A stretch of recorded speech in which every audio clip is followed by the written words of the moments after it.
I've always found night to be a comforting time. I grew up on a reserve far enough away from large settlements that the night sky is vibrant. Meteor showers, the northern lights, constellations, and the planets are all visible to the naked eye. Even tiny changes are noticeable. As an adult, I've gotten into star photography. I go out late at night, 10 to 15 minutes outside the city, and try time lapses. Wascana Trails is my go-to spot. I'll often set up on top of a ridge overlooking the stream and see what I can get. The practice is 50-50. Sometimes a plane or a passing car in the distance affect the image and ruin the flow or exposure. Star trails can take 30 minutes to an hour. Time lapses at 24 frames per second with a 30-second shutter speed work out to 5 seconds of video for every hour spent shooting. The more you practice, you pick up on subtle details and changes to the sky and landscape. One of the first factors you notice is the moon. Its light is powerful enough to drown out the stars. It's also often too bright to expose for the moon and stars, often closing off entire fields of the sky you can shoot. In this way, the moon is my enemy and my friend. When the moon is full and the skies are clear, once your eyes adjust to the darkness, you can sometimes walk without a flashlight. I often navigate through fields and bush this way. This opens up a different world. Fireflies in the hundreds blinker across the tall grass. Moonlight glimmers softly off water running in the stream.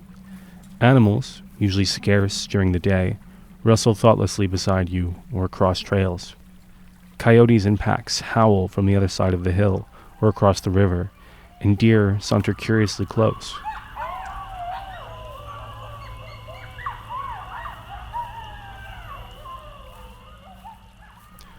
On bright nights, moonlight gives me enough courage to trust that I'm on even ground.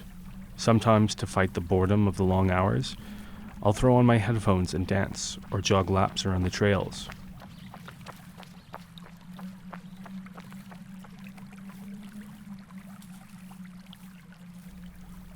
When I was a child, I once thought that the man in the moon was my grandfather, who had passed long before I was born. A friend once told me they think the moon is sinister, an unnatural, unimpressive object looming over us.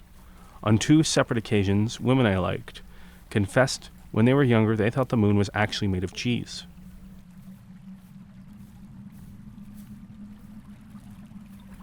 Even beyond grand myths and symbolism, we reflect on the moon in our own personal way.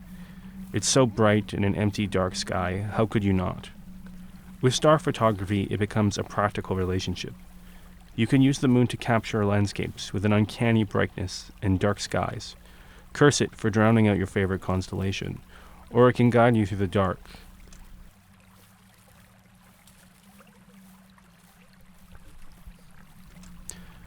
When people join me at night for these photo trips, one of my favorite things to do is have them lay down on a blanket and stare at a clear night sky with nothing to ground them. When you stare out, you're reminded that up and down are arbitrary, that gravity truly tethers you to the planet.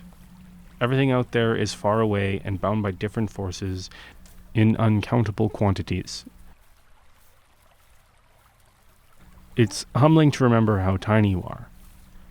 Those are the things I enjoy most about the creation process. You're forced to be patient, to contemplate the subtle yet dramatic changes to the sky, and it gives you a chance to appreciate the world around you and your place in it.